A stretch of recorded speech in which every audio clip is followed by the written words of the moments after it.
Part 1, Prologue, The Fall and the Rise. Before time. In the vast expanse of nothingness, before time had a name and space had a form, there was only the infinite light. This light, boundless and all-encompassing, held within it the essence of all that would ever exist. It was from this light that the Creator, known as the One, emerged with a vision of creation that would span the multiverse. The One, in a moment of pure will, spoke the first word. This word reverberated through the void, igniting a cascade of energies and setting the foundation for all that was to come. From this first word, the fundamental forces of existence, light, gravity, time, and space sprang forth, weaving together the intricate tapestry of the cosmos. With the birth of the cosmos, the One focused on creating beings to oversee and nurture this burgeoning creation. From the purest essence of the infinite light, the archangels were born. These beings were not just celestial messengers but the embodiment of divine principles, each tasked with a unique aspect of the divine plan. First among them was Michael, the protector. Clad in radiant armor, Michael was given the strength and courage to defend the divine order and the fledgling creation. He held the sword of light, capable of cutting through the fabric of reality to protect the innocent and uphold justice. Next was Gabriel, the messenger. With wings that shimmered like silver and a voice that could traverse the vast distances of space, Gabriel was tasked with delivering the divine messages. He carried the horn of truth, whose sound could awaken the hearts of all beings to their true purpose. Then came Raphael, the healer. With a touch that could mend the deepest wounds and a heart full of compassion, Raphael was entrusted with the health and well-being of all creation. He wielded the staff of life, a symbol of the healing and nurturing power that flowed through him. Uriel, the light of God, followed. His eyes shone with the knowledge of the ages, and his presence illuminated the darkest corners of existence. Uriel was the keeper of wisdom and truth, guiding souls with the flame of enlightenment that he carried. Lastly, there was Metatron, the scribe. From the intricate scrolls that held the secrets of the cosmos to the delicate quill that recorded the deeds of all beings, Metatron's role was to maintain the divine records and oversee the flow of information throughout creation. With the archangels in place, the One began to shape the multiverse. Galaxies spiraled into existence, stars ignited with brilliant flames, and planets formed in the swirling cosmic dust. Each universe within the multiverse had its own unique laws and characteristics, a reflection of the One's boundless creativity. The One watched as life began to flourish on countless worlds, guided and nurtured by the archangels. The stars themselves seemed to sing praises, their light echoing the first word that had set everything into motion.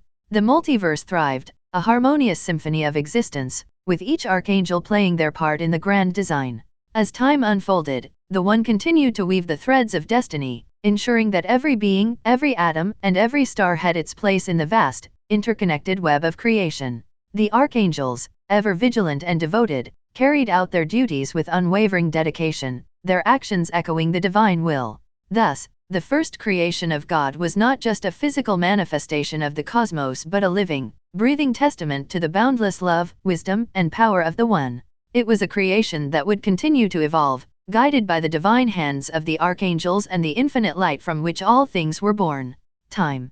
In the heart of the ancient temple, deep beneath the sands of a forgotten world, the air was thick with the scent of age-old incense and the faint hum of hidden machinery. The walls, carved with intricate symbols and glowing softly with an otherworldly light, seemed to pulse with the secrets of the universe.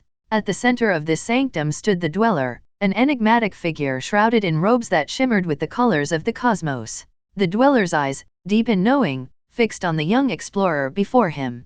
Thoth, a scientist from the distant future, had traveled across galaxies to seek the wisdom of this legendary being. His mind brimmed with questions, but one burned brighter than the rest. Dweller, Thoth began, his voice echoing in the vast chamber, I have studied time for years, but I still cannot grasp its true nature. Our equations suggest it flows in one direction, from past to future, yet anomalies and paradoxes defy this. Can you explain why time does not work in a linear format? The Dweller's lips curved into a faint, mysterious smile. Ah, time. The most elusive of all mysteries. It is not a river, as your kind often imagines, flowing unidirectionally from source to sea. No, time is a vast, intricate tapestry, woven from countless threads that loop and intertwine in ways beyond your current comprehension. Thoth frowned, trying to visualize the concept. A tapestry? You mean time is circular? Not merely circular, the dweller replied, stepping closer, the air shimmering around him. Time is a manifold of infinite dimensions. Picture it as a grand, spiraling staircase. Each step, each turn, is a moment, but these moments do not progress in a simple, linear fashion. They fold upon themselves, intersecting at points of significance, creating loops and eddies. The dweller gestured to the symbols on the walls, which began to animate, forming a complex, moving diagram. Consider this: an event in what you perceive as the past can influence the future, yes, but it can also be shaped by the future. A choice you make tomorrow can ripple back to alter yesterday. Thoth's eyes widened as he watched the symbols dance. But how? How can the future influence the past? The dweller's gaze deepened, filled with ancient wisdom. Because time is not bound by your limited perception. Imagine a traveler who can walk both forward and backward along the staircase, or even step sideways into parallel paths. They can interact with moments in ways that defy your linear understanding. He paused, allowing the weight of his words to sink in. This is why you encounter paradoxes. They are not errors, but natural occurrences in a universe where time folds and loops. The key to navigating this is not to resist the flow, but to understand the patterns within the tapestry. Thoth's mind raced, grappling with the profound implications. So, if time is a tapestry, how do we perceive it correctly? You must expand your consciousness, the dweller said, his voice echoing with an almost musical resonance. Learn to see beyond the surface. Meditate on the connections, the moments where time folds upon itself. In doing so, you will begin to understand the true nature of reality. He extended a hand, and a shimmering orb of light appeared, floating between them. This is a fragment of time, a nexus point where past, present, and future converge. Study it, and you will begin to see the threads of the tapestry. Thoth reached out, touching the orb, and his mind was flooded with visions, moments from his past, glimpses of potential futures, and a sense of profound interconnectedness. He gasped, overwhelmed by the revelation. Remember, Thoth, the dweller whispered, time is not your enemy. It is a guide, a teacher. Embrace its mysteries, and you will unlock the true potential of your existence. As the orb's light faded, Thoth stood in awe, his understanding forever changed. He knew his journey had only just begun, but with the dweller's wisdom, he was ready to explore the infinite tapestry of time. The rebellion. In the celestial realm, the throne room of the Almighty was a place of indescribable splendor, where the light of divine wisdom illuminated every corner, and the harmonious music of the spheres filled the air. Angels of all orders gathered, their wings shimmering with ethereal radiance. At the center of this divine congregation stood God, his presence a blinding light of purity and power. Lucifer, the morning star, the most radiant of all angels, approached the throne with a mixture of defiance and sorrow etched across his once perfect features. His golden armor gleamed, reflecting the eternal light, but his eyes burned with a different fire, a fire of dissent and discontent. "My lord," Lucifer began, his voice steady but laced with an undertone of defiance, "why must we, the firstborn, who have served you faithfully for eons, now be overshadowed by these humans? They are flawed, fragile, and fickle. They will only bring chaos and destruction." God's voice, a resonant harmony of the universe itself, responded with infinite patience, "Lucifer, my most beloved, humanity is a creation of great potential. They are given free will, the ability to choose love and goodness, to grow and to learn. They will be capable of great deeds, both good and bad, and in their journey, they will reflect my glory in ways that even the angels cannot." Lucifer's wings flared, casting shadows across the hallowed hall. "Free will? You give them the power to defy you, to blaspheme against your name, and to spread corruption. How can this be wise? How can this be just to us, your loyal servants?" The divine assembly of angels watched in stunned silence, the tension palpable. Michael, the archangel, stepped forward, his expression a mix of concern and determination. "Lucifer, you speak out of pride. It is not our place to question the Almighty's wisdom. Our duty is to serve." Lucifer turned, his eyes blazing with indignation. "Serve? Is that all we are, servants? I will not bow to creatures of dust and bone. I will not see the glory of the angels tarnished by these mortals." God's voice grew stern, a thunderous reverberation that shook the very foundations of heaven. "Lucifer, do not let pride cloud your judgment. This path you tread leads only to ruin." But Lucifer, consumed by his own sense of righteousness and betrayal, raised his sword high, its blade gleaming with celestial fire. If it is ruin to seek justice, then let it be so. I cannot stand by while the perfection of heaven is marred by your creation. With that, Lucifer's rebellion was born, a schism that would shake the heavens. He turned to the assembled angels, his voice a clarion call. Who among you will stand with me? Who will fight for the purity of heaven, for the honor of the angels? A murmur spread through the ranks. Some angels, swayed by Lucifer's charisma and passion, stepped forward, their faces set with grim determination.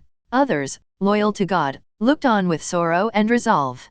God's voice, filled with both sorrow and authority, proclaimed, Lucifer, you have chosen your path. You and those who follow you shall be cast out from the celestial realm, to dwell in darkness until the end of time. And so, with a great upheaval, the celestial war began.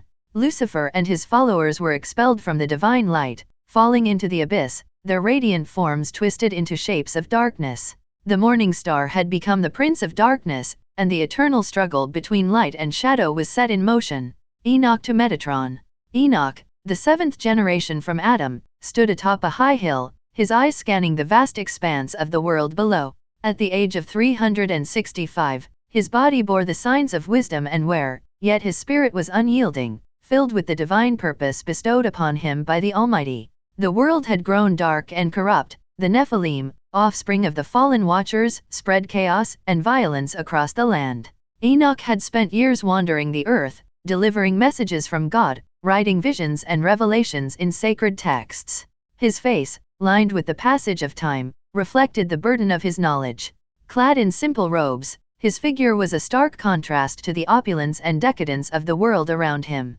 Behold, the cries of the innocent reach unto the heavens, Enoch murmured, his voice a blend of sorrow and resolve. He raised his hands to the sky, seeking communion with the divine. O God of my fathers, hear my plea. The earth is filled with violence and corruption, the Watchers have defiled your creation, and the Nephilim terrorize your children. In the solitude of his vigil, the wind carried whispers of Enoch's visions. The heavens had revealed to him the secrets of the universe, the cycles of the celestial bodies, and the hidden knowledge of the stars. He had witnessed the rise and fall of kingdoms, the fates of men, and the ultimate judgment that awaited the wicked. Why do you allow this suffering, O Lord? Enoch's voice trembled with anguish. You who are just and merciful, why do you permit these abominations to roam free? The Watchers, once your loyal servants, have forsaken their oaths. They have taken human wives, sired giants, and taught forbidden knowledge. They have led your children astray. The air around him seemed to shimmer as Enoch's fervent prayer reached the celestial realms. He knew that his time on earth was drawing to a close, for he had been shown his own fate. The Book of Enoch, his testament, held the prophecies of the end times, the coming of the great flood, and the ultimate triumph of righteousness. Grant me strength, O Lord, to endure the final days. Show me the path to salvation for your faithful. Let your light pierce through the darkness, and let your justice prevail. Enoch's plea was both a cry for divine intervention and a call to action for those who still held faith.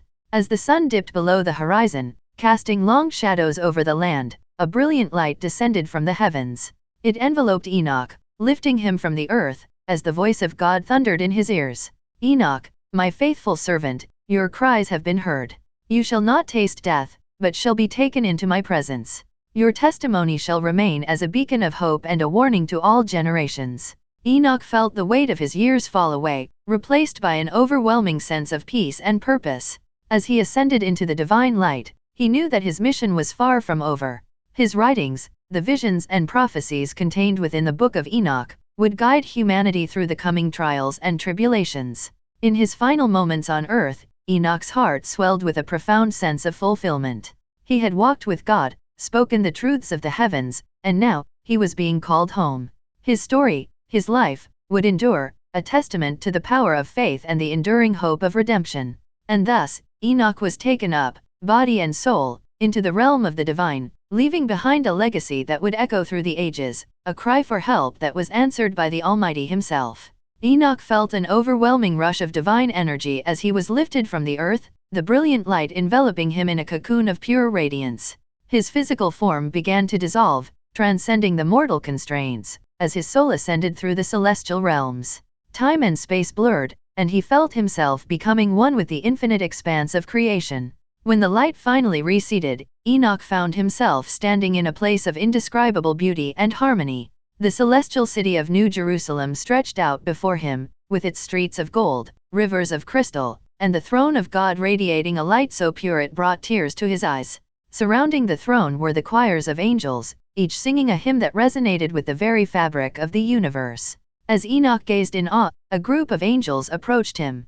Leading them was Michael, the archangel, his armor gleaming with divine power. "Welcome, Enoch," Michael said, his voice carrying both authority and kindness. "You have been chosen by the Almighty for a great purpose. Come, your journey of transformation begins now." Enoch was guided through the celestial city, meeting various angels who would impart their wisdom and knowledge. Gabriel, the messenger of God, taught Enoch the language of the divine, the secrets of communication that transcended words. Raphael, the healer, revealed the mysteries of life and the interconnectedness of all beings. Uriel, the light of God, illuminated the paths of time and space, showing Enoch the intricate web of destinies and choices. Each lesson deepened Enoch's understanding and expanded his consciousness.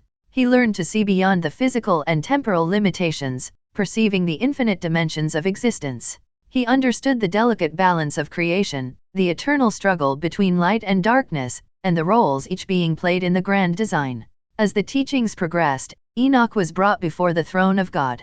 The presence of the Almighty was overwhelming, a combination of infinite love, wisdom, and power. "Enoch," God's voice echoed, reverberating through his very soul, "you have proven yourself faithful and wise. You have seen the corruption brought by the fallen watchers and the suffering of humanity. You have also witnessed the potential for goodness and redemption."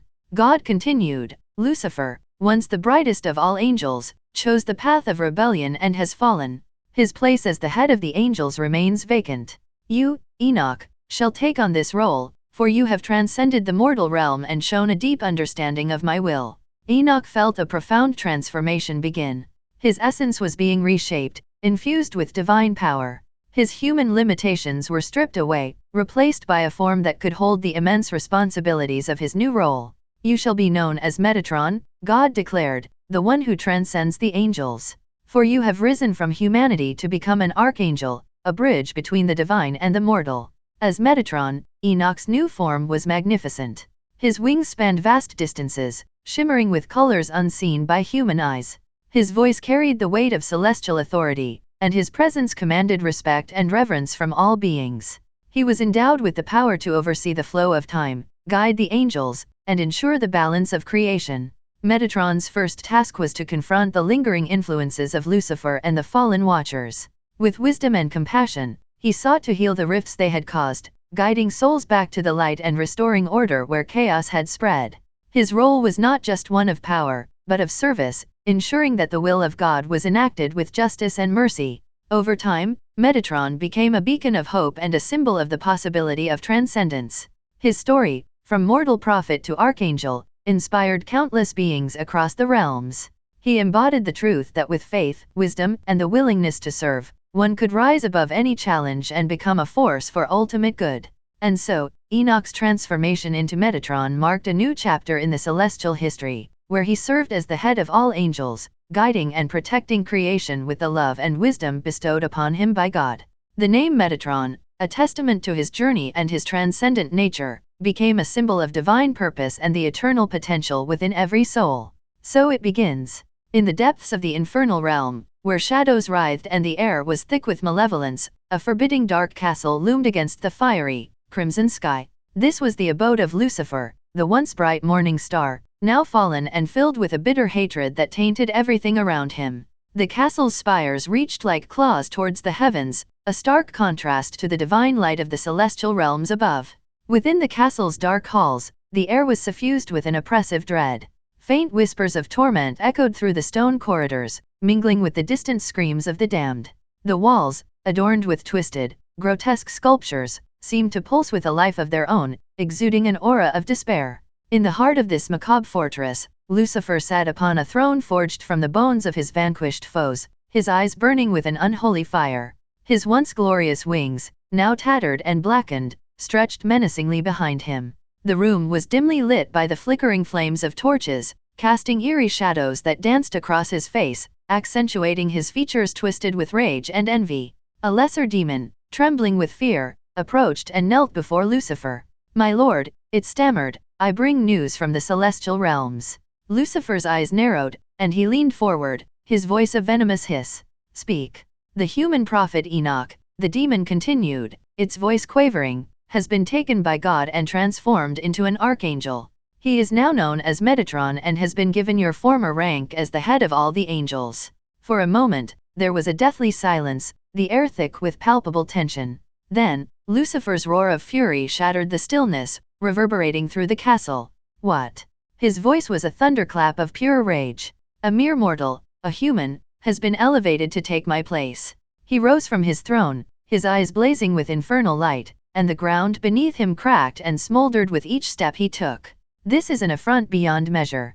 God dares to replace me with a creature of dust and frailty." The fallen angels gathered in the dark hall, their faces reflecting the fear and anger of their leader. Lucifer's wrath was a force of nature, an unbridled storm of hatred and envy. "I will not tolerate this insolence," he snarled, his voice dripping with malice. "Metatron shall pay dearly for this. I will bring ruin to the heavens and show them the folly of their ways." He raised his hand, summoning his most loyal lieutenants, demons of immense power and cruelty. "Prepare our forces," he commanded, his voice a sinister growl. "We shall wage war against the heavens like never before. Metatron will know the true meaning of fear and despair." The demons nodded, their eyes gleaming with wicked anticipation. Lucifer's gaze turned upward, piercing through the very fabric of reality, his hatred directed towards the celestial realms. "I will tear down their shining towers," he vowed, his voice a dark promise. "I will shatter their peace and spill the blood of their beloved Metatron and his followers. None shall be spared my wrath." Lucifer's eyes glowed with an unholy light as he envisioned the destruction he would wreak. "I will rend their wings from their bodies," he continued, his tone becoming more graphic, "and crush their spirits beneath my heel. They will beg for mercy, but none shall be given. The name of Metatron will be erased from existence, and my throne will be restored." The fallen angels cheered, their cries echoing through the castle, a chorus of impending doom. Lucifer, standing amidst the cacophony of malevolent glee, felt a twisted sense of satisfaction. His revenge was set into motion, and the heavens would tremble before the might of his fury. As he stood there, bathed in the darkness of his castle, Lucifer's heart burned with an insatiable desire for vengeance. The battle lines were drawn, and the cosmic conflict between light and darkness, between Metatron and the fallen, was about to ignite with a fury that would shake the very foundations of creation. The peaceful world of Nibiru. Millions of years ago, in a star system far from Earth, the planet Nibiru orbited serenely around the bright and distant Sirius B. Nibiru was a world of breathtaking beauty and harmony, a place where its inhabitants lived in peace and prosperity. The skies of Nibiru were a kaleidoscope of colors, shifting from vibrant blues to deep purples, and the landscape was adorned with lush forests, pristine lakes, and majestic mountains. The inhabitants of Nibiru, known as the Nibiruans, were a unique and diverse species. They were predominantly humanoid, with an elegant and graceful appearance. However, what set them apart was the infusion of canine genes, a blend that gave them certain traits of loyalty, keen senses, and a deep connection to their environment. Their eyes, often a striking shade of gold or blue, were perceptive and expressive, reflecting their harmonious nature. The Nibiruans lived in advanced cities that seamlessly integrated with the natural world. Their architecture was an elegant blend of organic and technological design, with structures that seemed to grow from the ground itself. Buildings were adorned with living walls of greenery, and waterways flowed through the cities, providing both beauty and sustenance. The Nibiruans had mastered the art of sustainable living, harnessing the energy of their planet without causing harm to its ecosystems. In the capital city of Elysium, the heart of Nibiru's culture and governance, the Great Council convened. The council was composed of wise leaders chosen for their wisdom, empathy, and dedication to the well-being of their people. Among them was Lyra, a respected elder with piercing blue eyes and silver hair, who possessed a profound understanding of both the spiritual and physical realms. One day, as the twin sons of Sirius B bathed Nibiru in a warm, golden light, Lyra stood on the balcony of the council hall, gazing out at the serene landscape. She was joined by Athena, a younger member of the council with a keen mind and a compassionate heart. "Lyra," Athena began, his voice filled with curiosity, "do you ever wonder about our origins? How we came to possess such a unique blend of traits?" Lyra smiled gently, her eyes reflecting the wisdom of countless years. Our origins are a tapestry woven from the threads of many journeys, Athena. The infusion of canine genes into our lineage was a deliberate and harmonious choice, made by our ancestors to enhance our connection to each other and to the world around us. Athena nodded thoughtfully. It is this connection that has allowed us to thrive in harmony with our planet. We have achieved so much, yet I feel there is still so much to learn and discover. Lyra placed a reassuring hand on Athena's shoulder. Indeed, there is always more to learn. Our journey of discovery is never-ending. But remember, our greatest strength lies in our unity and our respect for all life. As long as we hold true to these values, we will continue to prosper. As the council deliberated on matters of governance and the well-being of their people, life on Nibiru continued in its harmonious rhythm. Families gathered in communal spaces to share meals and stories, children played in the fields and forests, and scholars pursued knowledge in the grand libraries and research centers. The Nibiruans valued education, art, and spirituality, believing that each aspect of life was interconnected and essential to their overall well-being. In the evenings, the inhabitants would gather to celebrate under the stars, their songs and dances a testament to their joy and gratitude for the world they lived in. The night sky of Nibiru was a spectacle in itself, with the distant Sirius B shining brightly, casting a silver glow over the land. As Lyra and Athena returned to the council hall, they were met by Anubis, a distinguished scientist known for his groundbreaking research into the mysteries of their planet and the cosmos. Anubis, with his sharp intellect and keen senses, had made significant contributions to their understanding of the universe. Lyra, Athena, Anubis greeted them warmly. I have exciting news. Our latest exploration into the outer reaches of our star system has revealed new data about the ancient origins of our species. It appears that our unique genetic blend is not only a product of natural evolution but also of an ancient and benevolent intervention. Lyra's eyes sparkled with interest. Tell us more, Anubis. Anubis led them to his laboratory, where holographic images displayed the genetic and historical data he had uncovered.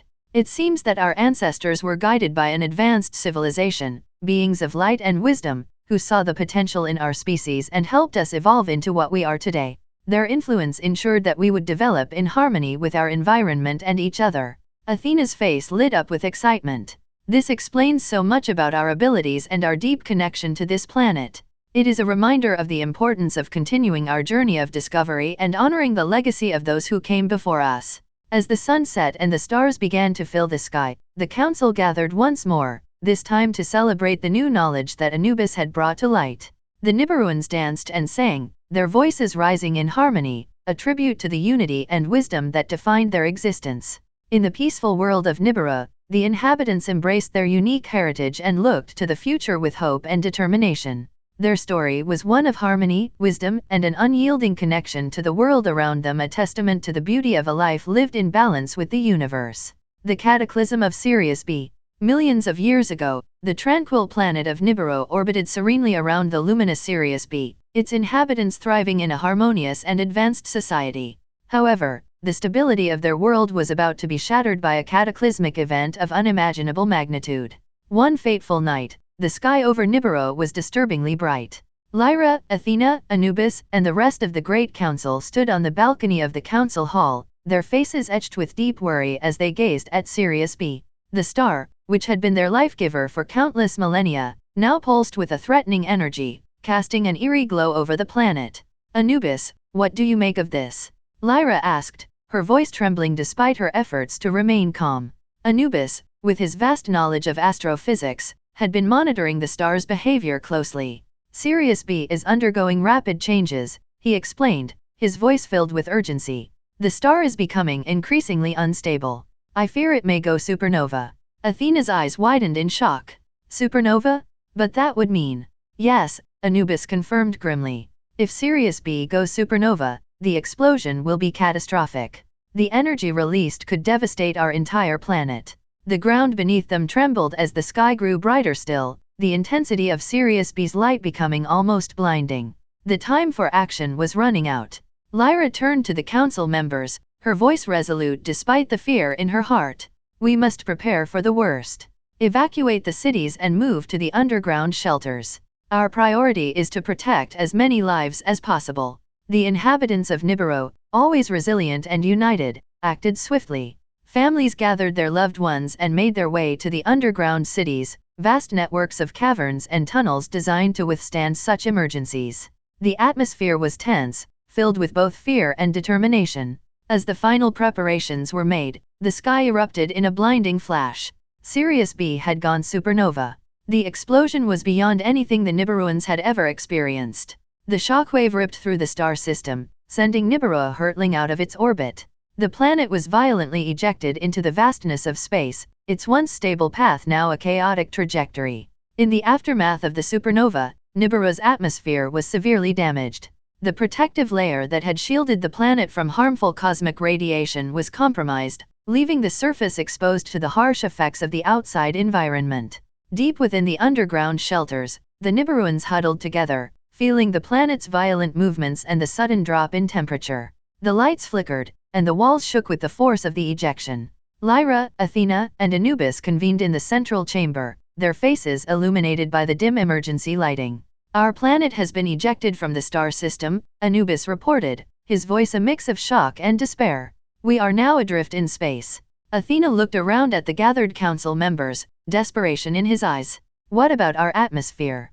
Can we repair the damage?" Anubis shook his head, his expression grim. "The damage is extensive. Our atmosphere can no longer fully protect us from cosmic radiation. We must find a way to shield ourselves and maintain our environment." Lyra's eyes glowed with a fierce determination that barely masked her fear. "We have survived this far by working together. We will find a way to adapt and overcome this new challenge. Our ancestors have faced and overcome great trials, and so will we." The Nibiruans, guided by their leaders, began to devise strategies to adapt to their new reality. They fortified their underground shelters, creating advanced shielding systems to protect against radiation. They harnessed their technological and scientific knowledge to develop new ways to sustain life on their drifting planet. But the situation was dire. The once thriving civilization now faced constant challenges. The radiation seeped through the cracks in their defenses, causing sickness and weakening their once strong bodies. Resources grew scarce, and hope dwindled. Despite their efforts, the spirit of the Nibiruans was broken. Their unity was tested as fear and desperation took hold. The beautiful memories of their serene world orbiting Sirius B became a painful reminder of what they had lost, a utopia now out of reach. As Nibiru drifted through the vastness of space, its inhabitants struggled to survive. Their civilization, once a beacon of hope and harmony, now fought a losing battle against the harshness of their new reality. The darkness of space mirrored the despair in their hearts, as the Nibiruans faced an uncertain and bleak future. In the darkness of space, Nibiru became a symbol of loss and despair, a planet that had faced the wrath of the cosmos and struggled to endure. The Nibiruans, with their unique blend of humanoid and canine traits, continued their journey, but the path forward was fraught with suffering and the ever-present shadow of extinction. The arrival at Tiamat. After what felt like an eternity drifting through the cold void of space, the planet Nibiru finally approached a new solar system. This system was a dazzling spectacle, with multiple planets orbiting a radiant star. Among these celestial bodies was a planet called Tiamat, which shone with an inviting blue-green hue, indicating the presence of advanced life forms. The inhabitants of Nibiru, weary from their journey and the harsh conditions they had endured, were filled with cautious hope. They eagerly established communications with Tiamat, hoping for allies and perhaps even a new home. From their underground shelters, the Nibiruans sent a transmission. "This is Lyra, of Nibiru. We come in peace and seek refuge and collaboration. Can you hear us?" A few tense moments passed before a response crackled through the speakers. "Greetings, Lyra of Nibiru. We are the inhabitants of Tiamat, and we welcome you. You are invited to visit our planet and share in our prosperity."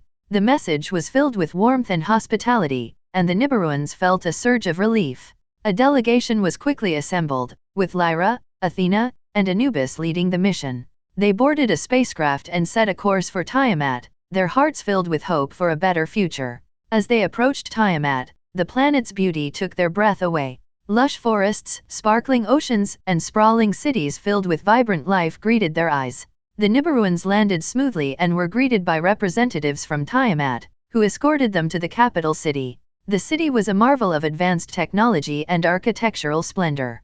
The streets were filled with people who seemed to radiate happiness and contentment. Lyra, Athena, and Anubis were led to a grand palace where they were to meet the rulers of Tiamat. Inside the palace, they were greeted by Queen Eris, a striking figure adorned in lavish attire, her presence commanding and enigmatic. She welcomed the Nibiruans with a gracious smile. "Welcome to Tiamat, travelers from Nibiru. I am Queen Eris, sovereign of this world and part of the Orion Empire. We are honored to have you here." Lyra bowed respectfully. "Thank you, Queen Eris. We are grateful for your hospitality and hope to learn from your people." Queen Eris's smile widened. "Please, make yourselves at home. Enjoy our city's delights and comforts.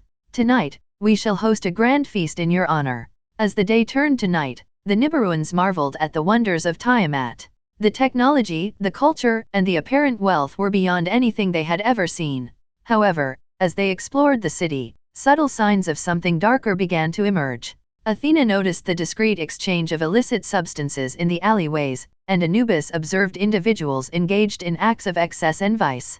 The air of Tiamat, though beautiful, was tinged with an underlying sense of decadence and corruption. During the feast, Queen Eris watched her guests closely, her eyes gleaming with a hidden agenda. The food and drink were abundant, but there was an unsettling atmosphere beneath the surface revelry. As the night wore on, Lyra and her companions began to see the true nature of Tiamat. The planet was a paradise of vice, where every imaginable indulgence was available and encouraged. It was a world where the inhabitants were kept in a state of constant pleasure and distraction, their wills subdued by the opulence around them.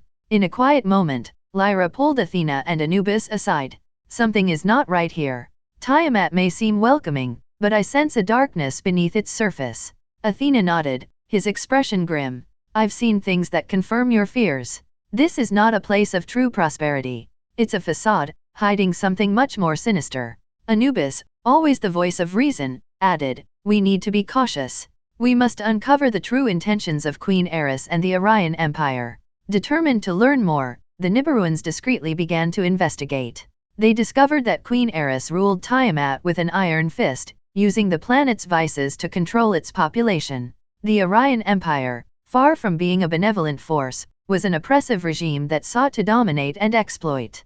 Their suspicions were confirmed when they stumbled upon a hidden chamber beneath the palace. There, they found evidence of Queen Eris's true power, a network of spies and enforcers who ensured that no one could challenge her rule. They also uncovered plans to manipulate and control the Nibiruans, using their desperation for refuge to bind them to Tiamat's corrupt system. Realizing the danger they were in, Lyra, Athena, and Anubis knew they had to act quickly. They sent a secure transmission to the King of Nibiru, outlining their findings and the perilous situation. The King of Nibiru, a wise and strategic leader, understood the gravity of the situation. He contacted Queen Eris directly, requesting a private audience to discuss the future of Tiamat and the solar system. In the grand hall of the palace, the King of Nibiru and Queen Eris faced each other. The tension was palpable, but both leaders knew that a peaceful resolution was preferable to conflict. "Queen Eris," the king began, his voice firm but diplomatic, "it is clear that Tiamat and this solar system are of great value to both our peoples. However, the current state of affairs is untenable. We seek control of Tiamat and the solar system to ensure stability and prosperity for our people." Queen Eris's eyes narrowed, but she remained composed. "And what do you propose in exchange for avoiding a military confrontation?" The king replied, "In exchange for control of Tiamat and the solar system, Nibiru will provide an annual compensation from the profits generated here. This will ensure that your empire continues to benefit financially while we maintain order and governance." Queen Eris considered his words carefully. She knew that a prolonged conflict would weaken both sides. "Very well, King of Nibiru. We will accept your terms. You shall have control of Tiamat and the solar system, and in return, we will receive annual compensation." With the agreement reached, Queen Eris handed over the ceremonial keys to the solar system, a symbolic gesture of transfer of power. She and her entourage then prepared to return to their central planet in the Orion system. As the queen departed, the king of Nibiru turned to Lyra, Athena, and Anubis. "We have averted a great danger today. Now, we must focus on restoring Tiamat and ensuring a prosperous future for both our peoples." The Nibiruans set to work immediately, implementing reforms and establishing a just and fair governance. They sought to rehabilitate Tiamat, cleansing it of its vices and restoring its true potential. In the aftermath of the agreement, Nibiru and Tiamat began a new chapter, united under a common goal of peace and prosperity. The challenges were immense, but the determination of the Nibiruans and their newfound allies on Tiamat would pave the way for a brighter future. The discovery of the life-saving material. The bustling laboratories of Nibiru were abuzz with activity as the planet's brightest minds worked tirelessly to find a solution to their atmospheric crisis.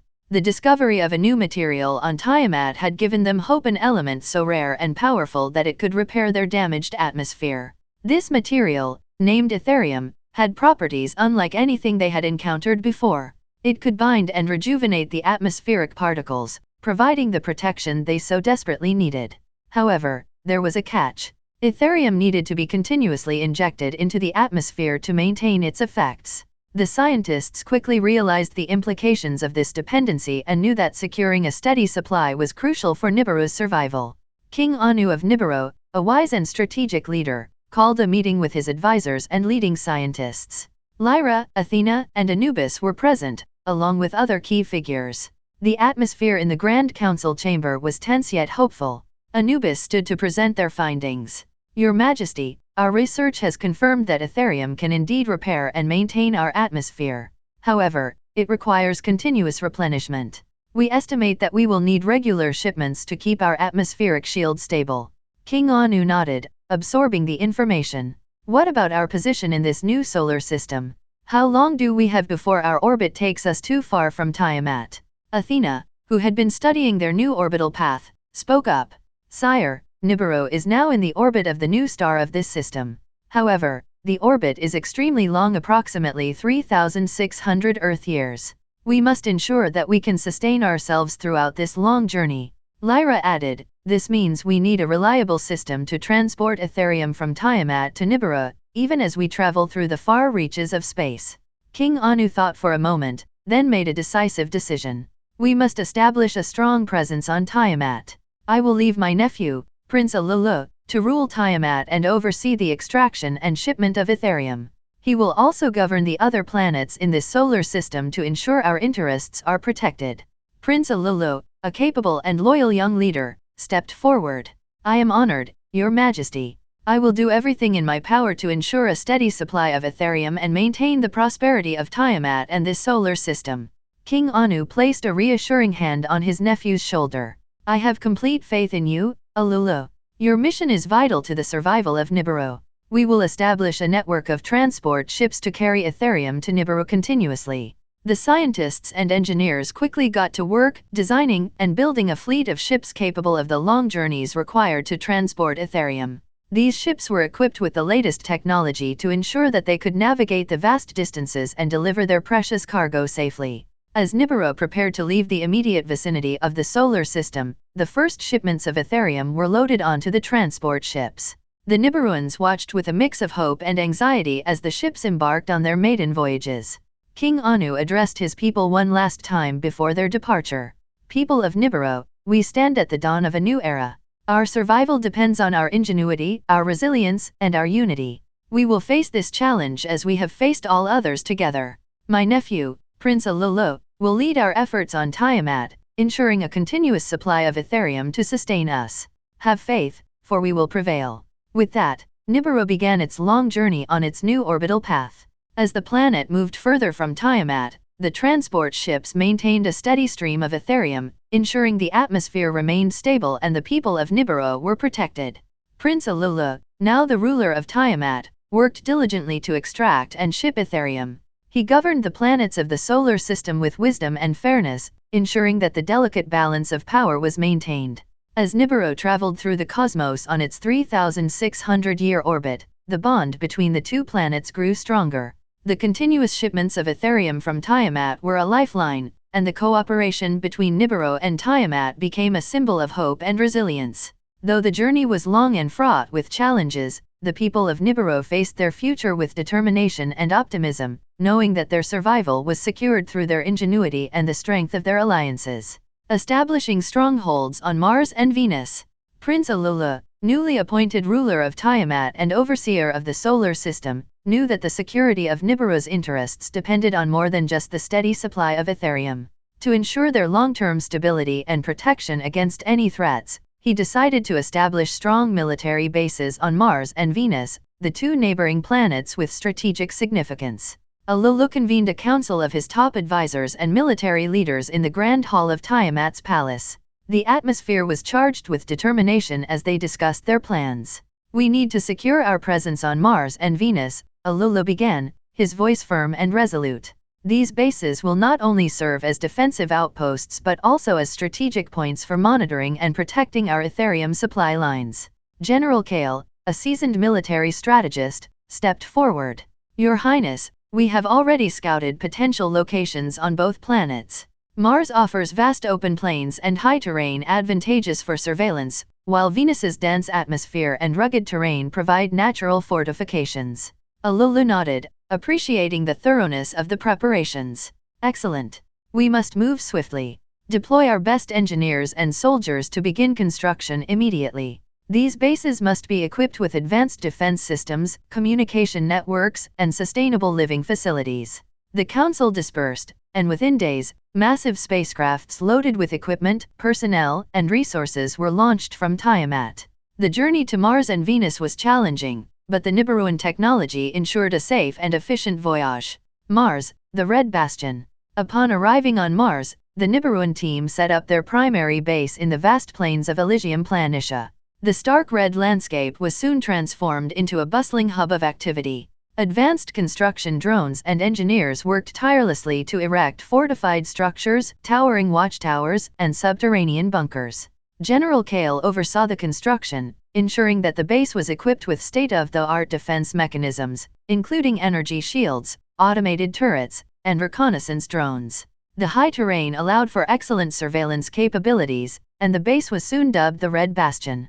Prince Alulu visited the Mars base to inspect the progress. He stood on a high platform, looking out over the expanse of the Martian landscape. "This is only the beginning," he said, turning to General Kale. "Mars will be our first line of defense. Ensure that our soldiers are well trained and prepared for any eventuality." Venus, the fortress of clouds. Meanwhile, on Venus, the Nibiruan team faced different challenges. The planet's thick atmosphere and harsh surface conditions required innovative solutions. The primary base was established in the highlands of Ishtar Terra, where the elevation provided some respite from the intense pressure and heat. Engineers constructed fortified domes and underground facilities, using the planet's dense atmosphere to their advantage. The natural fortifications of Venus's rugged terrain made it an ideal location for a stronghold. The base, known as the Fortress of Clouds, was designed to be self-sustaining, with advanced life support systems and energy sources harnessed from the planet's atmosphere. Prince Alulu arrived at the Venus base to review their progress. He walked through the fortified corridors, admiring the resilience and ingenuity of his people. "Venus will serve as our shield, protecting our interests from any threat that may come from the depths of space," he said, addressing the gathered engineers and soldiers. "Your work here is crucial to our survival and our future." Unified defense.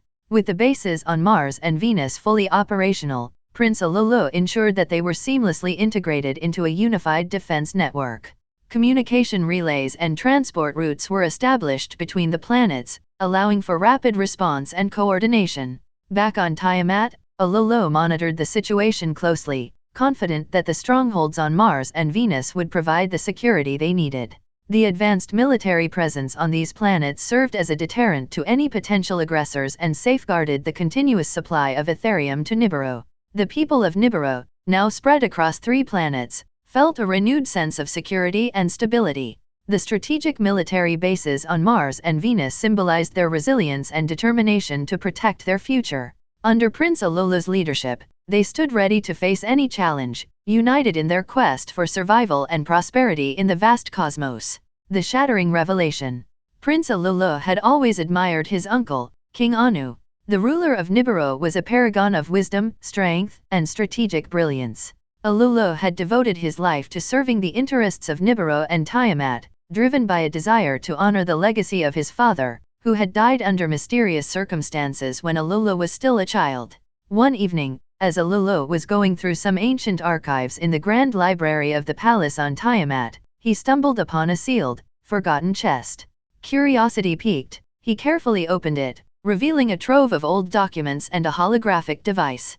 The documents appeared to be personal correspondences and records from the time of his father's reign. As Ololo sifted through the papers, he noticed recurring mentions of political tensions and conflicts. The tone was increasingly urgent and alarming. He activated the holographic device, which projected a series of recorded messages. The first few were routine communications, but then he found a message that stopped him cold. The holographic image of a trusted advisor, Kalen, appeared. His voice was grave. To whomever finds this message, know that it contains the truth about the death of Prince Ololo's father. The official story was a lie, and it is time the truth is revealed. Ololo's heart pounded as he listened, his eyes widening in disbelief. Prince Ololo's father was not killed in an accident as we were led to believe, Kalen continued. He was murdered. The perpetrator was none other than King Anu. The reasons were political. Your father had discovered corruption and deceit within the highest levels of our government and sought to expose it. King Anu saw this as a threat to his power and had him silenced. Ololo felt a surge of emotions: anger, betrayal, and a deep, aching sorrow. He could barely comprehend the enormity of what he had just learned. His father, the man he had idolized, had been killed by the very person he had trusted most. His mind raced as he tried to piece together the implications. King Anu, his uncle, had not only betrayed his father but had also deceived him and the entire realm of Nibiru and Tiamat. The shock was overwhelming, but Ololo knew he had to confront the truth. Determined to find more evidence, Ololo spent the next several hours combing through the documents in the chest. He found letters, secret communications, and more recordings that corroborated Kalen's account. Each piece of evidence added weight to the devastating truth. With a heavy heart, Ololo realized that he could not keep this discovery to himself. The people of Nibiru and Tiamat deserved to know the truth, and justice needed to be served. But he also understood the potential chaos and conflict that could arise from revealing such a secret. That night, Ololo couldn't sleep. He paced the corridors of the palace, wrestling with his thoughts. The weight of his responsibility pressed down on him, and he felt the burden of the decision he had to make. As dawn broke, Ololo made up his mind. He would confront King Anu, but he needed to be careful and strategic. He gathered his most trusted advisors, including Lyra, Athena, and Anubis, and shared his discovery with them. Their reactions mirrored his own shock and disbelief, but they stood by him, ready to support whatever course of action he chose. "We need to confront King Anu," Ololo said, his voice resolute. "But we must do it in a way that ensures the stability of our people and prevents unnecessary bloodshed. This truth must come to light, but it must be handled with the utmost care." Lyra, always the voice of wisdom, nodded. "We will stand by you, Prince Ololo. Together, we will seek justice and ensure the future of Nibiru and Tiamat is one of honesty and integrity." With his resolve strengthened by the support of his allies, Ololo prepared for the most challenging confrontation of his life. He knew that the path ahead was fraught with danger and uncertainty, but he was determined to honor his father's legacy and bring justice to his people. As he set out for Nibiru, the weight of the truth pressed heavily on his shoulders, but his determination burned brighter than ever. The future of Nibiru and Tiamat depended on his courage and the strength of his convictions. The confrontation and declaration. Prince Ololo's spacecraft cut through the dark expanse of space, heading towards Nibiru with a heavy heart and a steely determination. The journey was filled with tension, the weight of the revelation about his father's murder pressing down on him. He had spent countless hours strategizing with Lyra, Athena, and Anubis, preparing for the confrontation with King Anu. Upon arriving at Nibiru, Ololo was met with the usual fanfare befitting his royal status. However, his mind was focused on the impending meeting with his uncle, the man he had once revered and now knew to be his father's murderer. The grand hall of Nibiru's palace was as imposing as ever, filled with the opulence and grandeur that symbolized King Anu's reign. Ololo walked down the long aisle, his every step echoing with purpose. As he approached the throne, he saw King Anu seated, exuding an air of confidence and authority. "Welcome back, my dear nephew," Anu greeted, his voice smooth and controlled.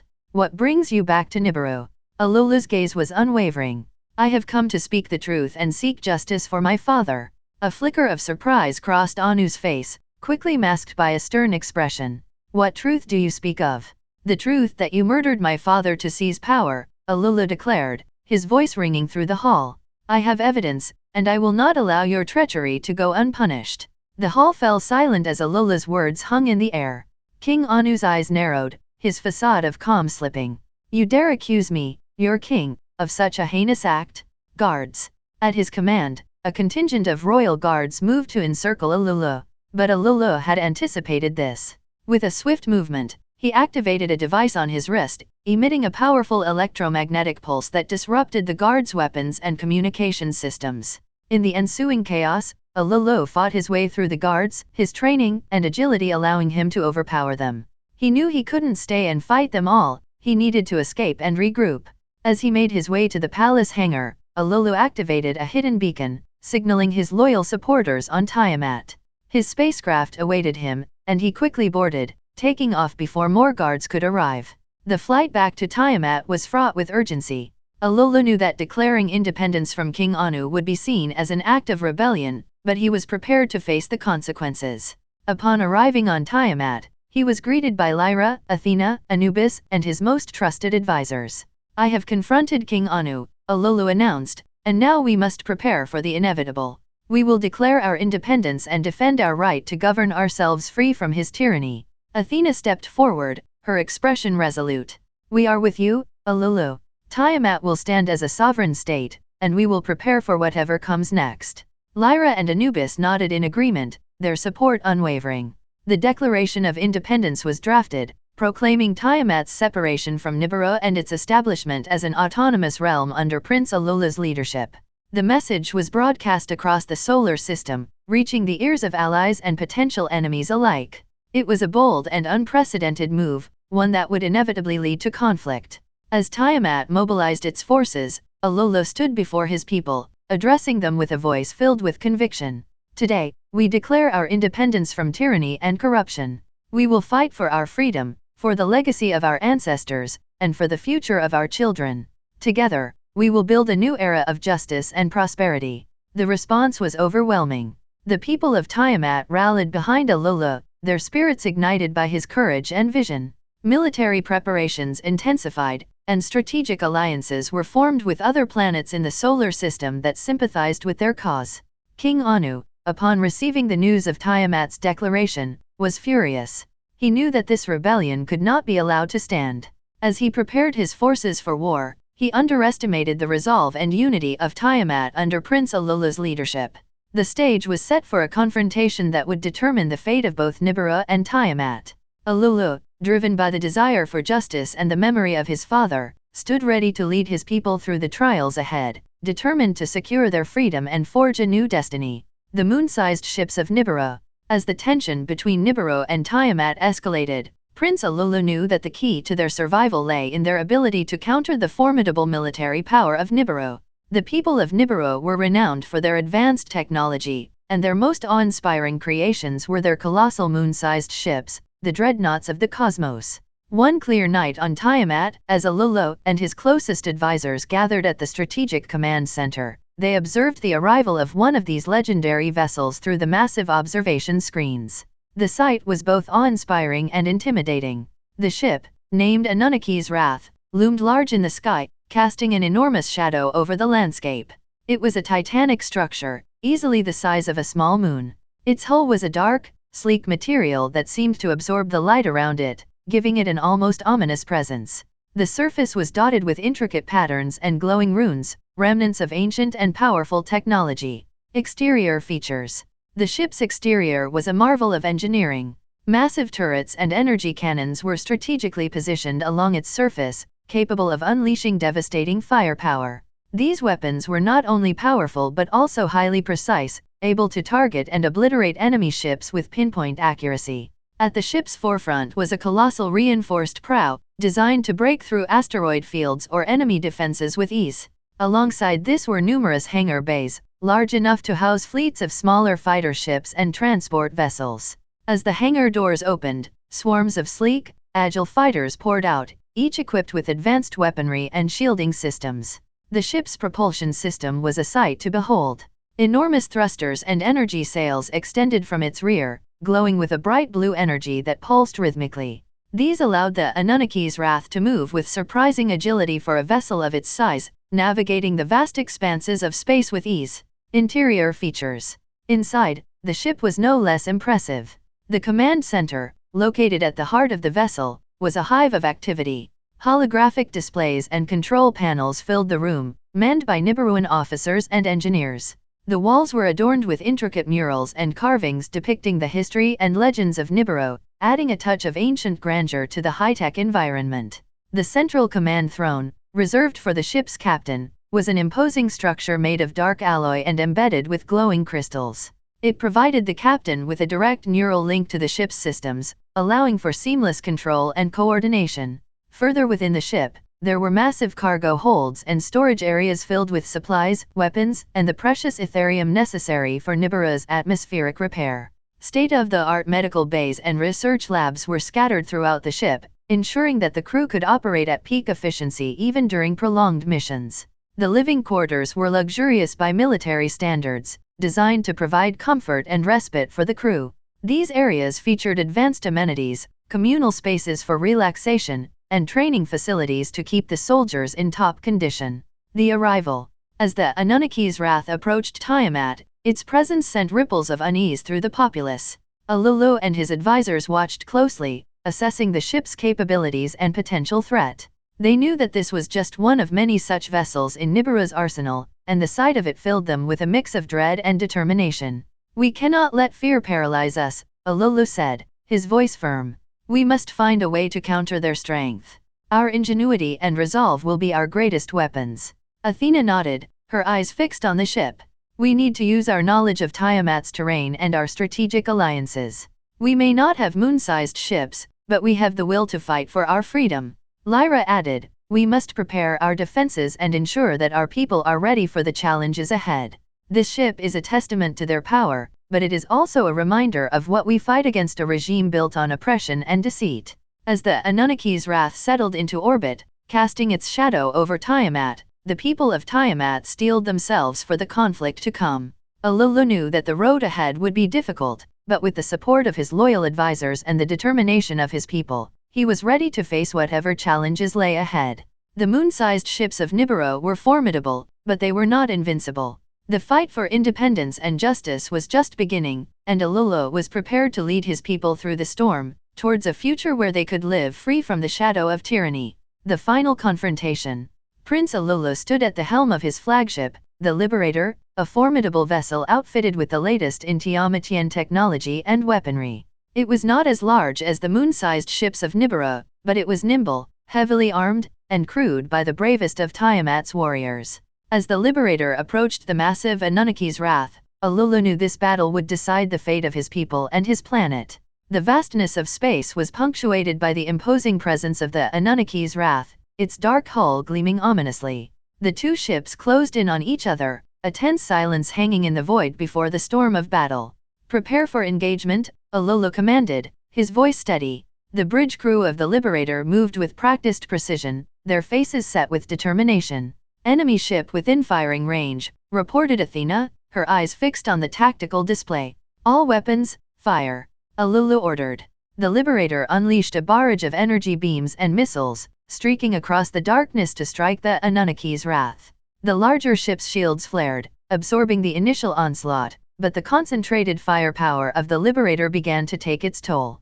King Anu's voice crackled over the comms, filled with cold disdain. "You are outmatched, Alulu. Surrender now and spare your people further suffering." "I will never surrender to a tyrant," Alulu replied fiercely. "This ends today." The Anunnaki's wrath retaliated with devastating force. Massive turrets and energy cannons targeted the Liberator, sending shockwaves through the smaller ship. Alulu gripped the armrest of his command chair as the ship shuddered under the impact. "Shields at 40%, Lyra reported, her voice strained. "We can't take much more of this. Divert all power to forward shields and keep firing," Alulu commanded. "We have to break through." The Liberator pressed its attack, but the Anunnaki's wrath was relentless. The massive ship's advanced defenses and overwhelming firepower gradually overwhelmed Alulu's forces. Explosions rocked the Liberator, and critical systems began to fail. "Captain, we've lost engine control," shouted one of the engineers. "We're on a collision course with Tiamat." Alulu's heart sank as he realized the gravity of their situation. "All hands, brace for impact." The Liberator, heavily damaged and out of control, hurtled towards Tiamat. King Anu watched impassively from the bridge of the Anunnaki's wrath as his nephew's ship descended towards the planet. The collision was cataclysmic. The Liberator struck Tiamat with unimaginable force, triggering a chain reaction that tore the planet apart. Massive explosions ripped through the surface, and the once beautiful world of Tiamat shattered into countless fragments. The shockwave of the destruction reverberated through space, and the remnants of Tiamat were flung outwards, creating a chaotic belt of debris. Smaller fragments drifted into new orbits, forming what would become the asteroid belt. Among the wreckage, a larger piece of the planet, still intact but forever changed, began a new journey around the same star in the solar system. King Anu's victory was complete, but it was a hollow one. The destruction of Tiamat weighed heavily on his conscience, though he would never admit it. He had crushed the rebellion, but at what cost? As the dust settled, the large fragment of Tiamat continued its orbit around the star, gradually cooling and transforming over eons. This remnant of Tiamat eventually stabilized and became a new planet, one that would come to be known as Earth, a world born from the ashes of Alula's defiance. Prince Alula's sacrifice was not in vain. Though he perished in the destruction, his spirit lived on in the new world. Earth carried within it the legacy of Tiamat, a reminder of the struggle for freedom and the enduring hope that even in the darkest times, new beginnings are possible. As King Anu and the remnants of Nibiru continued their long journey, the memory of Tiamat lingered in the hearts of those who survived, a testament to the bravery of those who dared to dream of a better future. The Orders of King Anu. The Grand Palace of Nibiru, a testament to ancient grandeur and advanced technology, stood as the heart of the planet's power. Its towering spires and intricate architecture were a symbol of the authority and might of King Anu, who ruled with a stern and unyielding hand. On this day, King Anu summoned his two sons, Enki and Enlil, to the Grand Hall. The atmosphere was heavy with the weight of recent events, and the destruction of Tiamat had left a lasting mark on the hearts and minds of the Nibiruan people. Enki, the elder son, was a master of science and wisdom, known for his innovative mind and compassionate nature. Enlil, the younger son, was a formidable leader, known for his strength, discipline, and unwavering loyalty to Nibiru. Both stood before their father, awaiting his orders. King Anu sat on his ornate throne, his eyes reflecting the burden of leadership.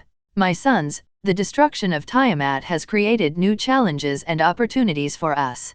We must act swiftly to secure our future. He turned to Enki, his gaze intense. Enki, you are to take charge of terraforming the remnant of Tiamat, now known as Earth. Your knowledge and skills in science and engineering are unparalleled. Transform this new world into a habitable environment where our people can thrive. Enki nodded solemnly, understanding the magnitude of the task. I will do as you command, Father. Earth shall be a new beginning for us, a place where we can build a prosperous future. King Anu then shifted his focus to Enlil. Enlil, your mission is equally crucial. The mining of Ethereum must continue, and you are to oversee its extraction and shipment back to Nibiru. Without a steady supply of Ethereum, our atmosphere will degrade, and our survival will be at risk.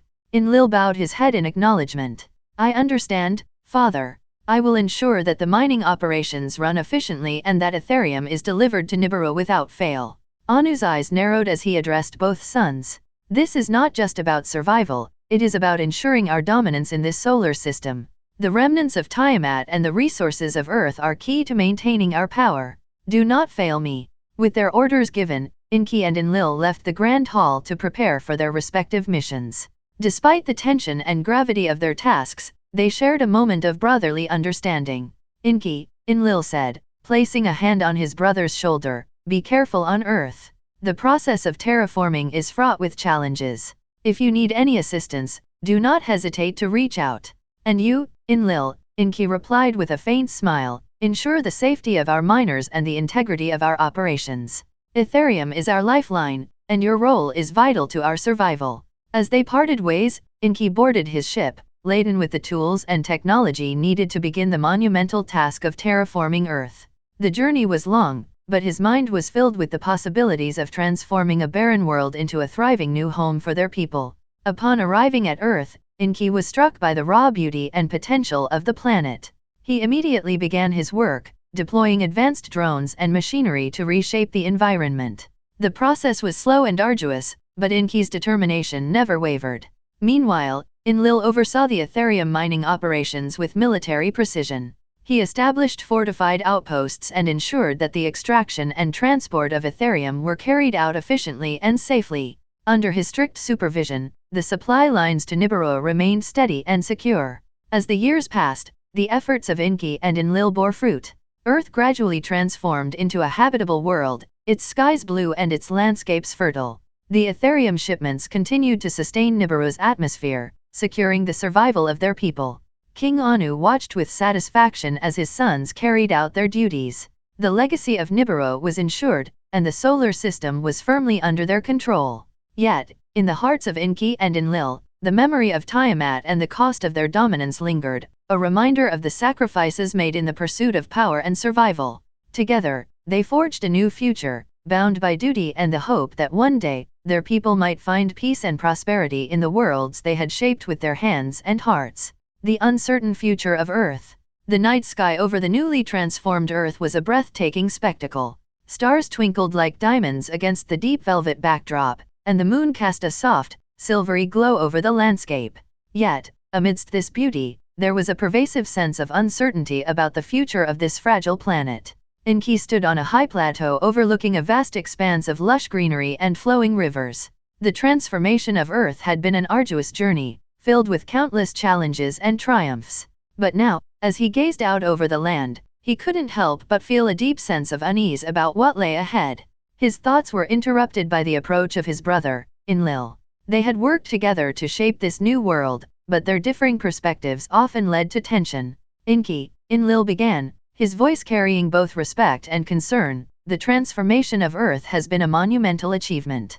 But we must face the reality that our presence here is fraught with risks. The planet's ecosystems are delicate, and any disruption could have dire consequences. Enki nodded, understanding the gravity of his brother's words. I share your concerns, Enlil.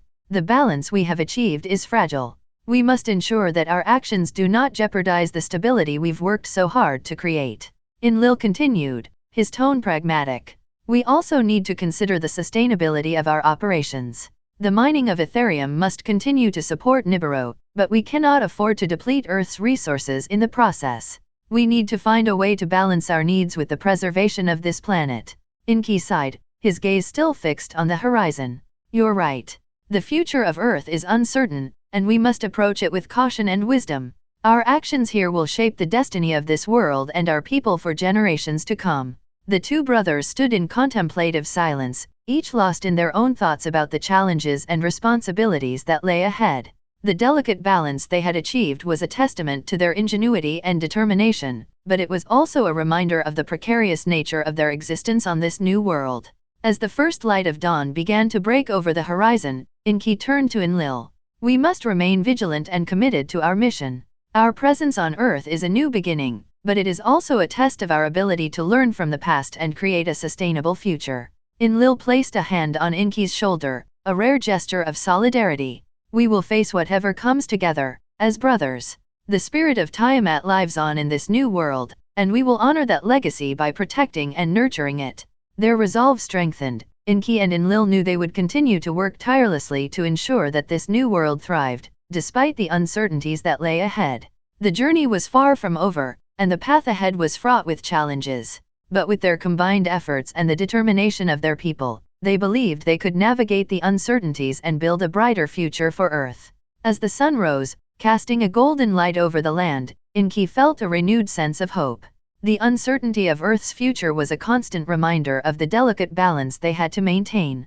Yet, it was also a source of inspiration, driving them to strive for a world where both Nibiru and Earth could coexist in harmony. The journey was just beginning, and the story of Earth was yet to be fully written. Lucifer's plot. Hidden in the shadows of a distant mountain range, far from the sight and senses of Enki and Enlil, Lucifer watched with keen interest. The transformation of Earth and the delicate balance achieved by the Anunnaki was of great significance to him, though not for reasons that would benefit Enki or Enlil. The Dark Prince had his own ambitions, and he was prepared to set a long game plan in motion to achieve them. As the two brothers stood on the plateau, discussing the uncertain future of Earth, Lucifer's eyes gleamed with a sinister light. He had observed the transformation process, understanding both the strengths and vulnerabilities of the new world. He knew that the Anunnaki's unity was both their greatest asset and their weakest point. From his hidden vantage point, Lucifer began to weave a plan designed to create discord and chaos within the Anunnaki family. He understood that to claim Earth for himself, he would need to exploit their differences and turn them against one another. Enki and Enlil, Lucifer whispered to himself, his voice dripping with malice. So strong in their resolve, yet so blind to their own flaws. It will be their undoing. Lucifer's plan required patience and precision. He needed to sow seeds of doubt and mistrust, to slowly erode the bonds between the brothers and their kin. He began by subtly influencing the minds of those closest to Enki and Enlil, whispering dark thoughts and planting the idea that their leadership was flawed and their vision for Earth misguided. He found his first opportunity with Enlil, whose strict and pragmatic nature made him susceptible to concerns about the sustainability of their operations. In moments of solitude, Lucifer's whispers reached Enlil's mind, stoking his fears about Earth's future and Enki's methods. He fueled Enlil's doubts, making him question whether his brother's compassion and scientific zeal might lead to ruin. With Enki, Lucifer took a different approach. He played on Enki's empathy and the burden of responsibility he felt for Earth. He planted thoughts of inadequacy and the fear that Enlil's militaristic approach would ultimately lead to the destruction they sought to avoid. Lucifer's whispers made Enki worry that his brother's actions were a threat to the fragile balance they had achieved. As the days turned into weeks and then months, Lucifer's influence began to take hold. Subtle changes in behavior and communication appeared between the brothers. Their discussions grew more tense, their disagreements more pronounced.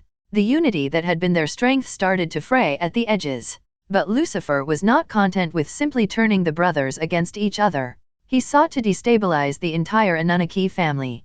He targeted other key figures, spreading rumors and false information, creating an atmosphere of suspicion and rivalry. His ultimate goal was to create a power vacuum, a moment of weakness he could exploit to claim Earth for himself. He knew this plan would take time to fully unfold, but he was patient. He watched and waited, manipulating events from the shadows, confident that his long game would eventually bear fruit. Lucifer's final stroke was to set a trap that would force a confrontation between Enki and Enlil. He fabricated evidence of a plot by Enki to undermine Enlil's authority, making it appear that Enki was planning to seize control of the Ethereum mining operations. At the same time, he planted false information suggesting that Enlil intended to cut off support for Enki's terraforming efforts, leaving Earth to fend for itself. The tension between the brothers reached a breaking point. As they stood on the plateau once more, the seeds of discord planted by Lucifer began to bear their bitter fruit. Enki, Enlil said, his voice tight with anger, I have heard disturbing reports that you intend to undermine my authority and take control of the mining operations. Do you deny it? Enki's eyes widened in shock and hurt. I would never do such a thing, Enlil. I have heard similar claims about you, that you intend to abandon the terraforming project and leave Earth to its fate. This cannot be true. The brothers stood in silence, the weight of mistrust hanging heavily between them. Lucifer watched from his hidden vantage point, a wicked smile playing on his lips. The first phase of his plan had succeeded. The bonds of trust were shattered, and the Anunnaki family was on the brink of internal conflict. As the confrontation unfolded, Lucifer retreated into the shadows, satisfied with the chaos he had sown. He knew that the road ahead would be long and fraught with challenges, but he was prepared to play the long game. He would wait, biding his time, as the events he had set in motion slowly unfolded. One day, he would claim Earth for himself. And when that day came, he would revel in the downfall of the Anunnaki and the triumph of his own dark ambition.